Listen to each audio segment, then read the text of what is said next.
Hi bachelors, இந்த மாதிரி ஒரு சிக்கன் ரெசிபி உங்களுக்காக மட்டும்தான். ரொம்ப ஈஸியாக இருக்கும், ரொம்ப டேஸ்டியாகவும் இருக்குது. நீங்கள் ஹோட்டலுக்கு போக தேவையில்லை, நீங்களும் ட்ரை பண்ணி பாருங்கள்.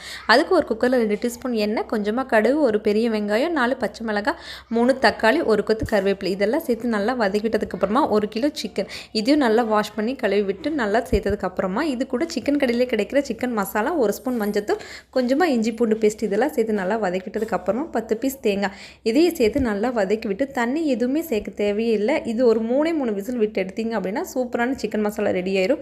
இது ஓப்பன் பண்ணி கொத்தமல்லி தூவி இறக்கிட்டிங்கன்னா அப்படின்னா சூப்பரான மசாலா ரெடி ஆயிரும். இப்போ சாதம் ரெடியாக இருந்துச்சு அப்படின்னா இந்த மாதிரி ஒரு 2 கரண்டி சாதம் சேர்த்து இது கூட நம்ம செஞ்சு வச்சுருக்கோம் இல்லையா சிக்கன், இதையும் நல்லா சேர்த்து குழம்பு இருந்தால் ஊற்றிக்கோங்க, இல்லைன்னா ஒன்றும் பிரச்சனை இல்லை. இதை அப்படியே நம்ம நல்லா பேக் பண்ணி நல்லா ஒரு தோசைக்கல்ல நல்லா சூடு பண்ணி இந்த பேக்கிங் எடுத்து அப்படியே வச்சு ஒரு 3 செகண்ட் வச்சு எடுத்து பிரித்து சாப்பிட்டிங்கன்னா சூப்பராக இருக்கும். நீங்களும் ட்ரை பண்ணி பாருங்கள்.